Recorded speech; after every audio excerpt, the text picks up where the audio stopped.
नमस्कार।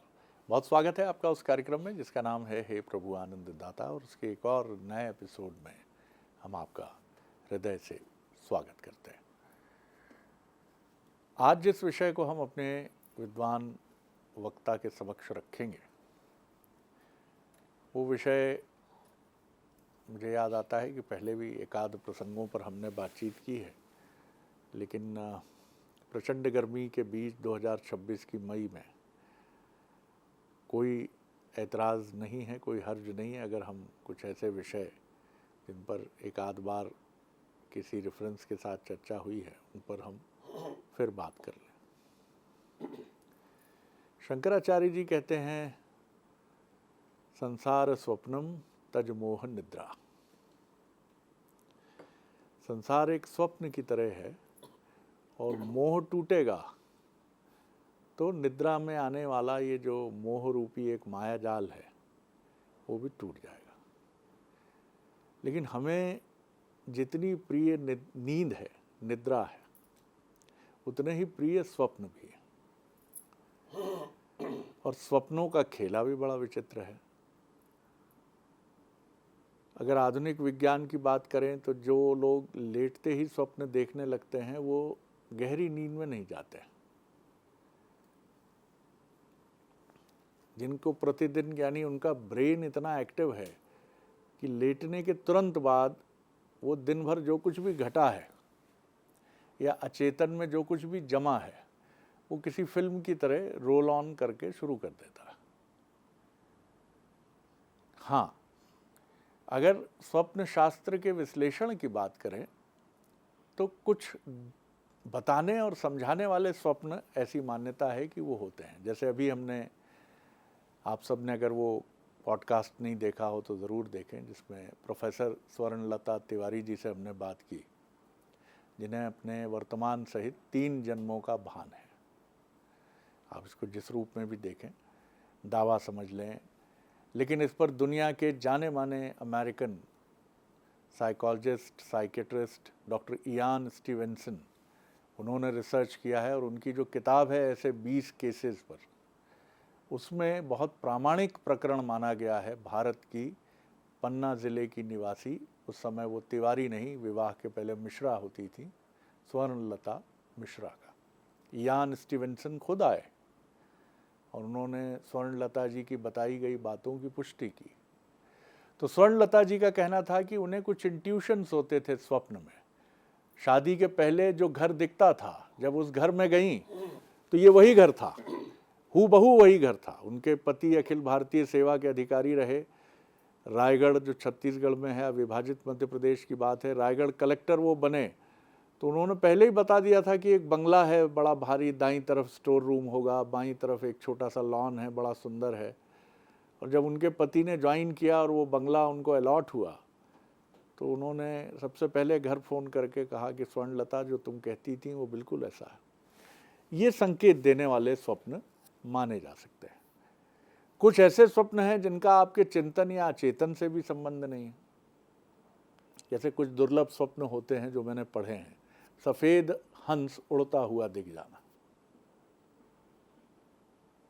ये बड़ा दुर्लभ स्वप्न है, क्योंकि आपके चेतन अचेतन में, अब मैं बोल रहा हूं तो आपको जरूर लगेगा कि आपके मन में ये बात आ गई, लेकिन ये ऐसे ये सफ़ेद अश्व पर बैठे हुए आप कहीं जा रहे हैं। फिर इसी तरह से शुभ और शुभ न माने जाने वाले स्वप्नों की एक विराट श्रृंखला है। तो इन तमाम चीज़ों को देखें, जैसा हमको रामायण में प्रसंग मिलते हैं कि जब रावण का अंतकाल निकट आया तो नाना प्रकार के दुस्वप्न थे। कहीं कोई सर मुंडाकर गधे पर बैठकर जा रहा है, कहीं कोई तेल और चीकट कपड़ों में डूबा हुआ है। तो स्वप्न लोक का ये आधार है क्या? मनोविज्ञान तो वही कहता है कि जैसा आप देखना चाहते हैं वो दिखा देता है। आप मंदिर के दर्शन करके लौटे हैं तो वो मूर्तियां नाना प्रकार के रूप में आपको दिख जाएंगी। लेकिन स्वप्न, हाँ, आप जानबूझकर भी देख सकते हैं। अगर लगातार चिंतन कर रहे हैं तो देखते रहिए स्वप्न। लेकिन स्वप्न का क्या कुछ और भी संकेत है? क्या स्वप्न जीवन की प्रमुख घटनाओं की, आने वाली भविष्य की, इसकी भी कोई कहानी कहते हैं?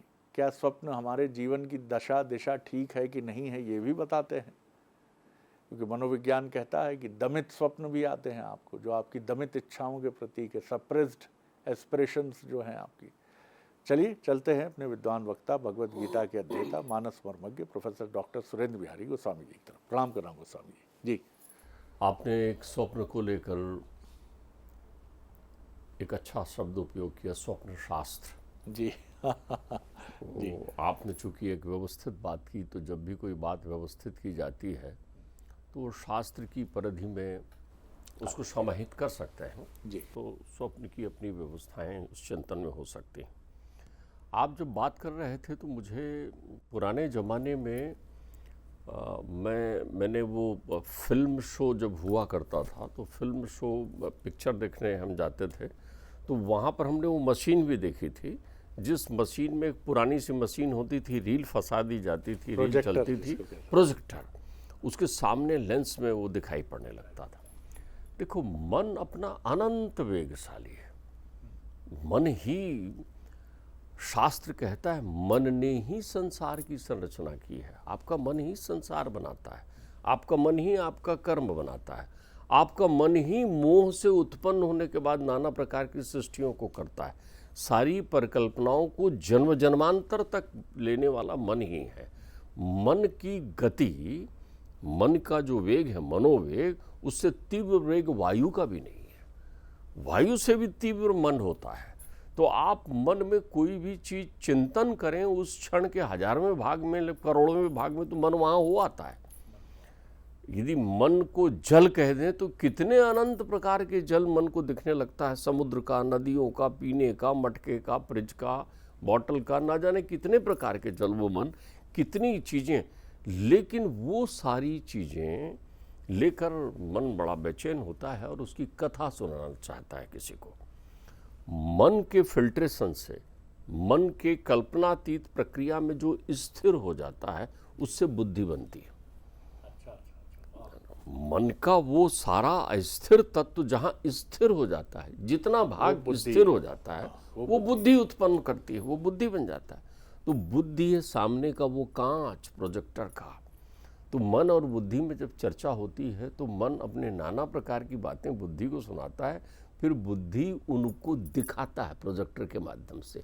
स्क्रीन में दिखता है, चित्त रूपी स्क्रीन में। लेकिन चित्त के 3 भाग हो जाते हैं, जागृत, स्वप्न और सुषुप्ति। जागृत, स्वप्न और सुषुप्ति। सुषुप्ति का मतलब है कि डॉर्मेंट। मैं ये तीनों का अर्थ बता देता हूँ। डॉर्मेंट, छिपा हुआ, जैसे जागृत का अर्थ होता है जो स्थिति है, स्थित हो गया है, जो स्थित प्रकट भाव से आपको दिखता है, उसको आप जागृत कहते हैं। आप मुझे दिख रहे हैं, ये प्रतीत जो है स्थिर है, इसलिए ये जागृत है। लेकिन ऐसा भी हो सकता है कि जो मुझे प्रतीति हो रही है वो प्रतीत ना हो। मृग तृष्णा की तरह जल मुझे दिख रहा है और जल फिर मुझे दिखना बंद हो जाए, मैं वहां पहुंचूं तो कहूं जल नहीं था, मेरे आंखों का भ्रम था। तो जब स्थित चलायमान हो जाती है तो उसको स्वप्न कहते हैं। मन की दूसरी अवस्था, जिसमें जो दिख रहा है वो स्थित नहीं है, स्थिर नहीं है, चलायमान है। तो जब वो हमारा अस्थिर हो जाता है मन, तो वो चलायमान स्थिति स्वप्न की कहलाती है। और जब स्थित और चलायमान विलुप्त हो जाते हैं तो वो सुषुप्ति की स्थिति कहलाती है। ना वहाँ स्थित है, ना वहाँ चलायमान है। सुषुप्ति को बहुत अच्छा वो अनुभूति कर सकते हैं जिनको कभी डॉक्टर ने बेहोश किया हो, एनेस्थीसिया दिया हो। तो वो 4 घंटा 10 घंटा बेहोश रहते हैं, सर्जरी की सारी प्रक्रिया हो जाती, तो एक गहरी नींद से जागते हैं और डॉक्टर उनको कहता है हेलो आपकी सर्जरी हो गई। तो कहते हैं अरे सब हो गया, मुझे बिल्कुल मालूम नहीं चला। तो वहाँ पर ना स्थित है ना अस्थित है, दोनों स्थिति विद्यमान हो जाती है। यहाँ एक और कलात्मक बात होती है, कई बार अस्थिर चीजें भी स्थित हो जाती है आपके जीवन में, जिनका आप उदाहरण दे रहे थे। जिन बहन जी का नाम आप ले रहे थे, उनके जीवन में अक्सर ऐसा हुआ कि जो अस्थिर चीजें अर्थात जो स्वप्न के माध्यम से देख रहे थे वो उनके जीवन में स्थित हो जाती थी। हाँ, वह स्थित हो जाती थी कि मैंने एक मकान देखा, मैंने एक घर देखा, मैंने सफ़ेद रंग का घोड़ा देखा, और वो आपको प्राप्त हो जाता है। वही मकान दिखता है, वही घोड़ा दिखता है, वही सफ़ेद रंग दिखता है। आप कहते हैं मैंने स्वप्न देखा था। तो ध्यान रखिए, स्वप्न अब जागृति हो गया, स्वप्न अब जागृत हो गया। कई बार आप जागृत में जो कुछ देखते रहते हैं वो कहते हैं स्वप्न की तरह होगा, तुझे वो 4 हाथ वाला जो भूत दिख रहा था वो पेड़ था, देख तो आप वो जो तुझे सर्प दिख रहा था वो रस्सी थी, वो जो तुझे सर्प दिख रहा था वो रस्सी थी। तो वो जागृत स्वप्न हो जाता है, वैसे ही स्वप्न जागृत हो जाता है। तो ध्यान रखिए, मन की जो ये अनंत स्थितियां हैं जो बुद्धि के माध्यम से एक चित्त लेती है, तो उसमें 2 प्रकार के तथ्य दिखते हैं। एक बुद्धि जिसे जानता है, एक बुद्धि जिसे नहीं जानता है। आपके आश्चर्य का ये प्रश्न रहता है, जैसा आपने कहा कि जो नहीं जानता है वो भी हमको कैसे महसूस होता है। आप नहीं जानते कि गला कटने पर कैसा लगता है, लेकिन स्वप्न में तो गला कटा ना, तो आपको वो अनुभूति भी हुई कि गला कटा। तो इस मन को मालूम है गला कटने का, तो कब का मालूम है? अनंत माया जाल के संसार में, मन के बनाए संसार में कभी तेरा गला कटा होगा, यह कभी तूने उसकी अनुभूति कहीं की होगी। तो वो सारी अनुभूतियां मन में समुच्चय भाव से हैं। मन छोटा मोटा यंत्र नहीं है, मन ही तो संसार है। मन ही तो संसार। जिसने मन को मार लिया वो संसार से मुक्त हो गया। योगियों को केवल एक ही प्रशिक्षण दिया जाता है कि भैया मन को एकाग्र कर, मन को एकाग्र कर। तो मन को एकाग्र कर, और मन ही स्वप्न बनाता है, और स्वप्न ही संसार है, जिसको आप आचार्य शंकराचार्य के माध्यम से करें कि संसार स्वप्नम तज मोह निद्रा। अब यहाँ निद्रा में मोह की निद्रा एक विशेष होती है। जब आप अपने आप को व्यक्त कम करते हैं, अधिकांश स्वप्न जो हमें दिखते हैं उनके पीछे भी मोह बड़ा कारण है। मोह इसमें मूल रूप से कारण है। मोह तो संसार का कारण है, मोह से तो मुक्त आप हैं ही नहीं।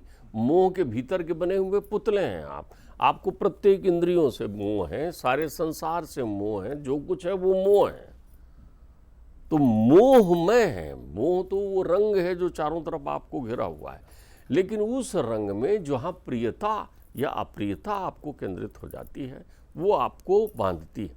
अब आप देखिए, मन किसी पल शुद्ध भी होता है। कभी तो आपके मन में विषय मुक्त होते हैं ना, आप शुद्ध मन होता है, तो वो मन का एक भाग हमेशा शुद्ध रहता है। तो सूचकांक प्रकृति का आपको उसी शुद्धता से मिलता है। इसलिए हमारे यहाँ स्वप्न संकेत का बड़ा महत्व है। स्वप्न संकेत, इसको कहते हैं स्वप्न संकेत।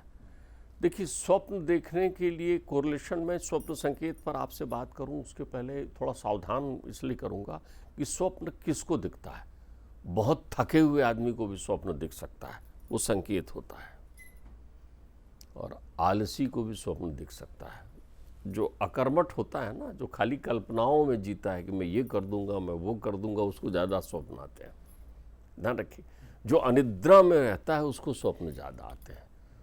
सुषुप्ति वाले को स्वप्न कम आते हैं, लेकिन सुषुप्ति में जो स्वप्न आता है वो सूचकांक है। उसके माध्यम से आपके पास संदेश केंद्रित होता है।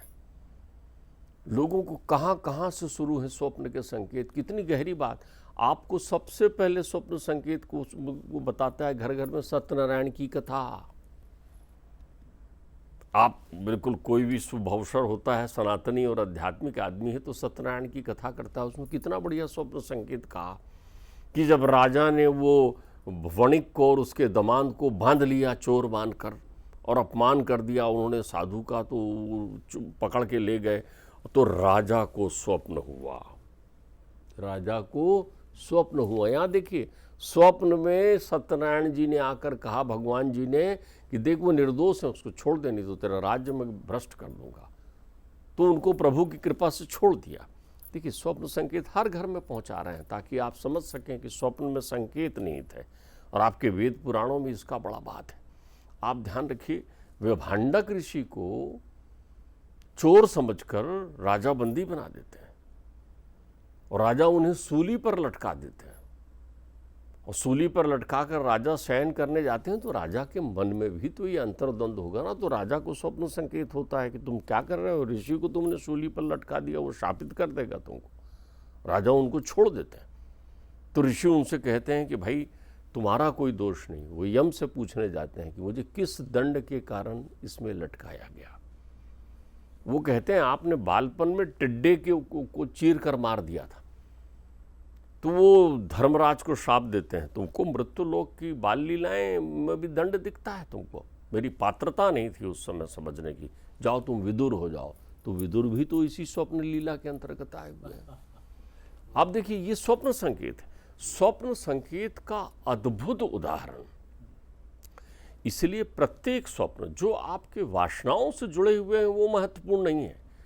हमारे जो पितृलोक के पितर हैं वो भी अपना संदेश हमको स्वप्न के माध्यम से देते हैं। स्वप्नों में तो उनका एकाधिकार होता है क्योंकि वो मन के प्रजनन करता होते हैं। आपका मन आपके संस्कार के हिसाब से बना है ना, और संस्कार जन्मों से आए हैं ना, तो जन्म तो मिला है पितरों से। तो अक्सर वो हमको, जैसे आप देखिए, आप कहते हैं ना आज बाबूजी दिख गए थे। अब आपने बाबूजी के बारे में चर्चा की होगी, दिन में कहीं बात किया होगा, दिख गए, कोई बात नहीं है।